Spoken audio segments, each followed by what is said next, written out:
welcome to From Z to X, a new podcast from the Federalist with me, Evita Duffy, and my dad, Sean Duffy.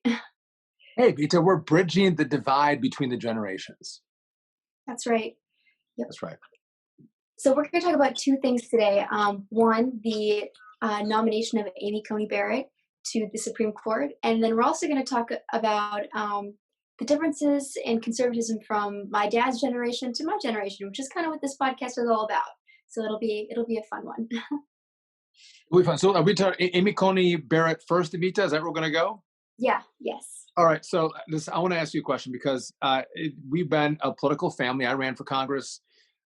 We've talked about in the past that you were out the first one doing parades with me and dairy breakfasts. You've gone to events, more formal events as a family.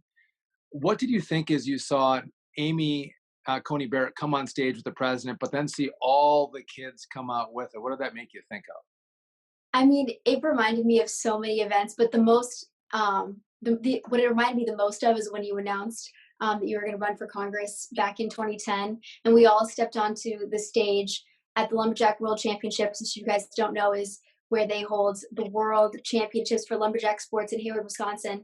And you announced that you were going to come run for Congress, and all of our siblings were there, this horde of kids, and all of your family around us. And it was a similar picture. I mean, all these different ages, and it was a lot of fun and crazy stuff happened. And I remember and even like the time that you actually won your race and we had a victory party, one of my little brothers fell off the back of the stage. Like crazy stuff like that just happens when you're in a big family, and seeing all of her kids there, it really reminded me of that. And it was really heartwarming to watch.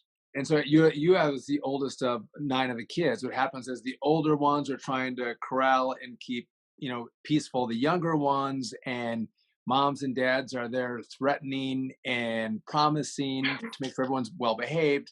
And when it goes off without a hitch, like we saw with the Amy Coney Barrett's family, it's a sigh of relief because you don't know who's going to throw up, who's going to fight, who's going to hit the other one.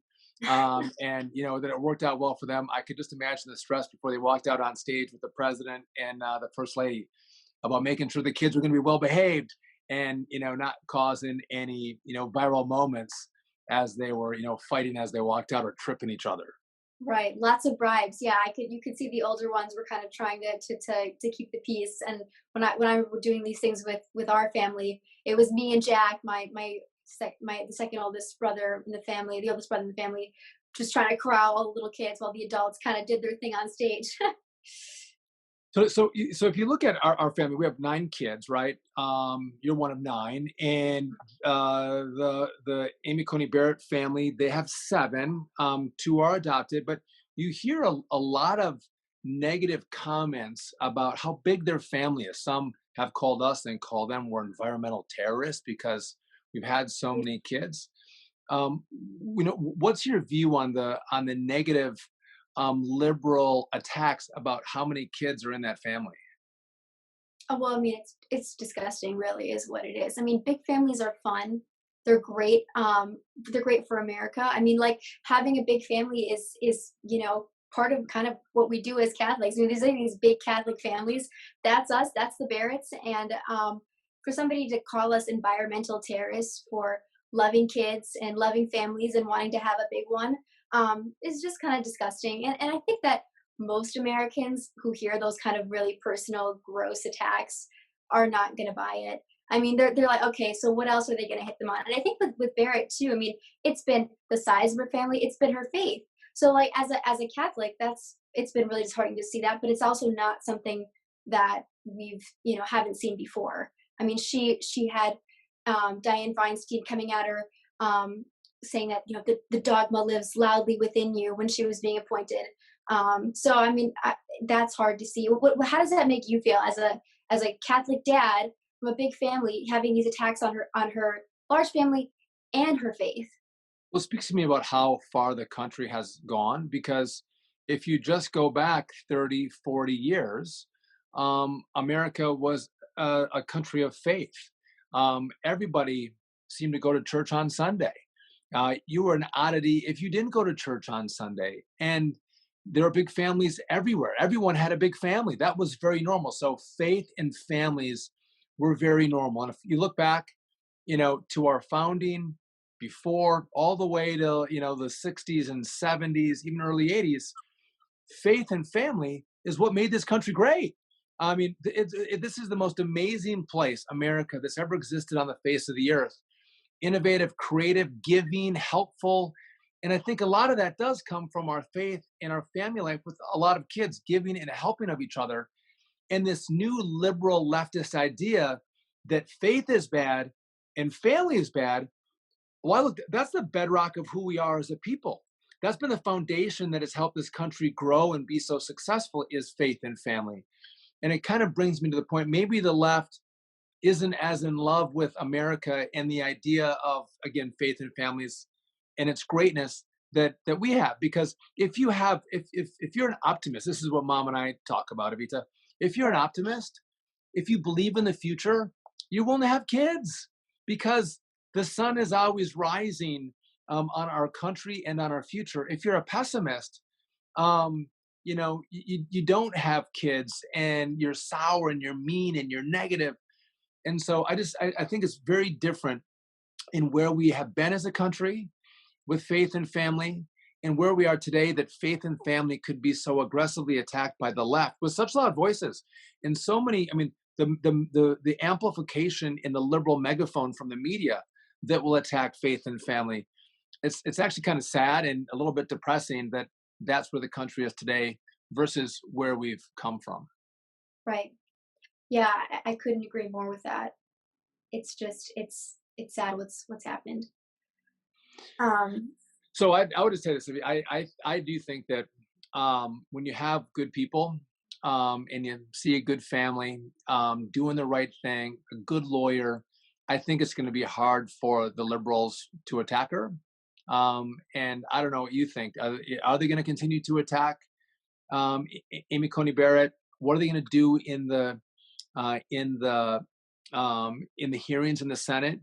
And for your generation, if you see someone like Amy Coney Barrett, so yes, she is more conservative. Yes, she is a person of faith, but she's a very accomplished lawyer.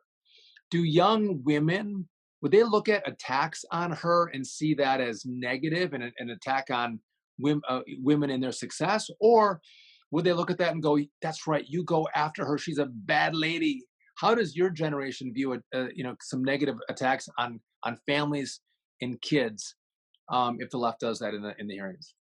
Well, I think you're touching on something really interesting. And there was a piece that came out from Teen Vogue recently, which obviously targets teens and tween young girls. Just very, very conservative, right?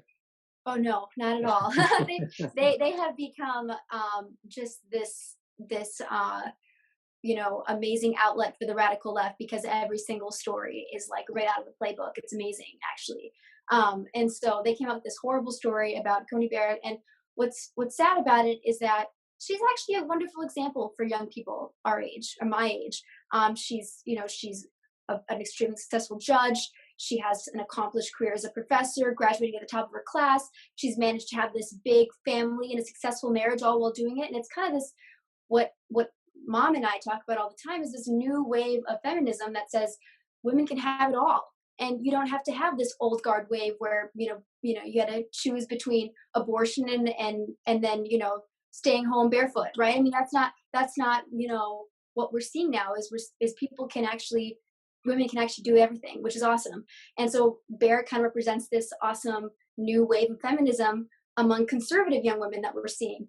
And how about on campus, there's a lot of liberal young women, and how will they see the attacks on Coney Barrett? Will they right. feel like it's wrong, or will they be? So Teen Vogue ran this awful article, and it's kind of signifying that even though Barrett is this wonderful example, she doesn't check off the right ideological boxes to be a good example for women, at least in their eyes. And so should they think of her as a wonderful exemplary example of this amazing Supreme Court judge to replace RBG? Yes, they should. But they aren't going to, because what they're being fed by all of these pop culture outlets and celebrities is that she is the spawn of Satan. I mean, they're running ads like, meet Amy Coney Barrett, the woman who hates your uterus. I mean, the stories are truly incredible, and one-sided. And so I think there's really no way for women my age who are being fed these left-wing pop culture, outlets, constantly being fed this narrative, that they're going to come out of it thinking that Coney Barrett is actually a good example, and she is, but they're not going to get that. So it's unfortunate. So I know you're just back on campus, right? You just left home and you got That's why I back to read Zoom. Chicago, Yeah, Zoom. right? Mm-hmm. And so you probably haven't had a chance to see everybody, and we also have quarantine and the virus. But what are you picking up on campus? Are girls excited about her? Are young women excited about her? Or even on social media? Or are they like really negative about her? What's the consensus of young women that you come across, whether on social media or on campus? It's negative. I mean, among there's a small pocket of conservative women on campus, and obviously I know them, and they love her. But the real narrative is that she's no good for America, among young people here. Yeah, but I mean that's also the campus of Chicago. We are a very far left city, so maybe I'm getting a little bit of a one-sided view, but that's what I'm really seeing, which is sad. That's discouraging. Yeah. But it's for young people, I think that it's what you touched on before, which is really interesting, is that people who are young, they have this really tainted, sad view of America. That this left is pushing this narrative that religion and family is bad, and why it's why we're seeing like big families they like ours and like the Barretts, they just don't exist anymore, because the narrative from the left is it's all going to hell. America is racist. We've always been a racist country. We are, we have to dismantle the nuclear family. I mean, all of these horrible negative narratives that the left is pushing is what's causing people to be so disheartened. And actually what I think is causing you to not see families like the Barretts and like ours on an everyday basis. They just don't exist anymore. But I also think there's some kind of collective memory of what big families did for the country. And again, big families make people do things differently. It's really hard to be selfish in a big family because everyone does help everybody. There's a lot of work, so people have chores to do. And I mean, I think that mentality of being in a big family and helping out and having chores makes a better citizen, makes a better neighbor, makes a better employee. And again, you have to take other people's, position and places into account, because that's what you did when you were in that big family, whether you're the oldest or the youngest. Listen, I'm a free enterprise guy, but there's some collectivism that happens in families. There's some community that happens in families, and the strength of that is really good for our country. Now, not the collectivist idea of the left in government, but coming from a family and a community looking out for each other, that breeds strength for economic opportunity and neighbor helping neighbor. All the stories that you hear about America does come, from that very early age of what you learn in your family. And again, a lot of Americans, I think, can remember that, especially older ones. And as each generation passes, we're going to get further away from it, and it's going to be the four-eyed, two-tailed dog that is the big family, and it'll be the one or two kids. And again, I think there's something that's lost when big families no longer exist, and again are shunned by society as evil environmental terrorists. Yeah, and so maybe that's a good point, that the people that are my age are probably gonna be fed all these awful narratives about Barrett and her family from the left-wing media and from pop culture, but people of your generation might be able to look past that and see the merit in her family and the example that she's giving to everybody in this country, which would be a positive thing. So now I think we should shift gears a little bit. Shift it, yep, and talk about just the nature of conservatism in in what I'm living through right now, and then from what you experienced when you were growing up in your teens and early adulthood. Okay, so do you want me to start? Yes, go for it. Okay, so now I'm going to tell you, I had to talk to Mom about this before I'm going to say it, but and maybe you know this, but I was not very political, right? So when I was 20, 21, 22, I was on campus like you were. I was looking for a girlfriend. Then it was, probably went out a little bit here and there. I had a really good time, and I didn't really care about politics. I didn't. But what I did know, which is far less than you know, is I cared about smaller government, cared about the debt. The Iraq War was going on then, not the Iraq War, but the first one. Um, with Saddam Hussein and his invasion. So, and George Bush was the president, and the first H.W. Bush, not W. Bush.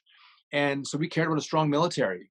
And we were of the age that if things got crazy in the world, we were seeing ourselves as the ones who were going to be fighting those wars. So one wanted to be strong, but also we wanted to be smart if we were going to go to some foreign land and fight. So again, it was taxes, it was government, kind of those common things you think of as conservative with a strong military. But there was this idea, and I think this has changed a little bit on trade, right? I do think that we were free traders, and Reagan brought this to the Republican Party because I think the Republican Party before Reagan, they were very much isolationists, whether it was militarily or trade-wise, and Reagan, was far more of a free trader because I believe in free trade like Reagan did.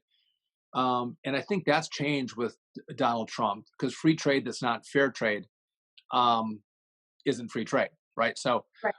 but those are the things that we thought about. And I'll just tell you this, and maybe I told you this before, Evita, but my first presidential election, just like this will be your first presidential election, Ross Perot was on the ballot, and I was one of those young, stupid kids who was taken by Ross Perot, and I voted for him. And it was young people like me that were more conservative that voted for Ross Perot that actually gave the '92 election to Bill Clinton. So my fault. I was on the Perot I bandwagon. did not know that. That is a fun fact. Fun fact. Well, I mean, that's interesting. For me, I feel like a lot of what young conservatives talking about is culture wars. I mean, we have, the transgender bathroom things going on. We care a lot about abortion, and we care about, gay marriage, whether you agree with that or not. I actually tend to be more libertarian on that than my dad is. But I think that now the economy is still a big deal, but I think that given cancel culture and the way that the left has really kind of monopolized their influence on college campuses, the debate has really changed a lot from being more intellectual, like it probably was when you were around, to where you talk about the economy and we're talking about trade and those kind of things. So now where we're talking about, can we even speak? Like we just want the right to say what we want to say, right? I mean, it's really the conversation has really shifted in a way that I think is kind of unproductive, and actually sad, and it makes me jealous that people like you got to grow up in a time where everybody was kind of able to have a voice, and no matter what they thought, they could say what they wanted to say. I mean, now we're just fighting to say it. So. Right. I think you make a really good point because, back in the late 80s and early 90s, the internet was just becoming a thing. Email was something that was very new, just email. And so if you had opinions, you were picking it up in, whether you're watching the nightly news, whether you're reading the newspaper. And if you had personal opinions, you might have a conversation in your dorm, or you might write an op-ed to your school paper. But there was no forum in which you could have, a national dialogue with people your age on campus, or across the country, like there is today. Like whether it's on it's Snapchat or TikTok, or Twitter, Instagram, the way you guys are able to communicate and actually shame and blame each other in regard to this political conversation didn't exist. And so it wasn't a conversation that people were having because there really was no forum to do it. And the forum that you guys have, again, if you're not on the right side of politics, the kind of social pressure that can be driven to young people, whether it's just on what the platforms are driving to you, or what your friends will drive to you on social media, I think becomes far more challenging to be a young conservative than it was back in the late 80s and early 90s. Am I right on that? Yeah, you're right on that. But I think also that then that brings into another aspect of the changing times is that in in in a way, it's in a big way, it's a lot harder for conservatives, but in another way, given the internet, it's actually a lot easier. In that anybody can say anything and kind of go viral on social media and on these mediums that people your age probably don't even know exist. And so somebody can be 15 and make a pro Trump TikTok video, and all of a sudden they're going viral. Sometimes in a negative way, but I mean that has really amplified voices and actually made the conversation maybe not as intellectual, but definitely a lot louder, and included a lot of people who were younger than they would have been engaging in politics back in your generation. So I mean, now it's like people can say what they want on their Instagram story, and suddenly they're in the conversation, and they're only 14. So Right. that's a really cool thing. Well, I thought it was interesting. I don't want to have a conversation about, Black Lives Matter, whether it's good or bad. I'll keep my opinion to myself on this. But I thought was fascinating after the George Floyd, death and this, American backlash, which I agree with. On, you can't have someone arrested and have, a knee put on their neck for what 9-10 minutes, and the person died. Unacceptable. But I thought it was fascinating that across the country, young people were blacking out their social media screens. And the pressure that was on everybody to do a blackout, right, was, Mm-hmm. I think, pretty immense. And I was traveling, I think I was going out or back from Yellowstone with your brother Jack. And he was like, look at this, every single friend is got a blackout screen today. It was like Tuesday blackout. Is that what it was? Yeah, Blackout How does Tuesday. that in how does that happen? Does that happen organically, that young people are part of a movement, or is it social pressure that makes all young people go, if I don't do the blackout screen today, then everyone's going to say I'm a racist, or I don't support Black lives, or I thought what happened to George Floyd was good and right. What's the pressure that comes on young people to say we all have to do a blackout, or Yeah. I'm a bad person?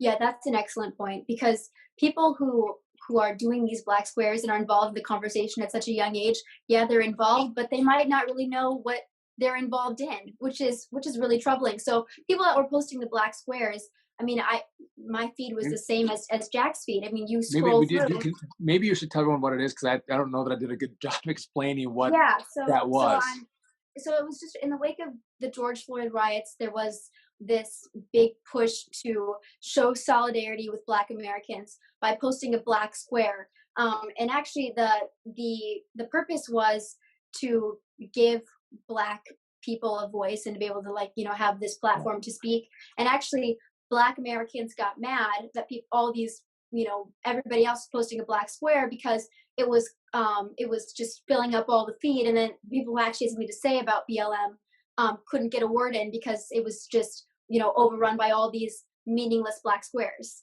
And so actually BLM was mad about it. But the point about the black square that's interesting is that the people who were posting it, most of them had never even heard of BLM until a couple weeks ago, before they had posted it. They'd never been to a protest, they'd never been to a rally. I mean, they really kind of just jumped on this bandwagon, because if they didn't post the black square, everybody would call them racist. I mean, the amount of people that were posting it was so immense that it was actually interesting to see who didn't post it versus who did, because everybody was posting it. So you were an outlier if you weren't posting the black square. And then you were going to have people come at you and basically say, well, why didn't you post the black square? And you don't want to be called a racist, so you just kind of do it anyways. But BLM stands for a lot more than Black Lives Matter.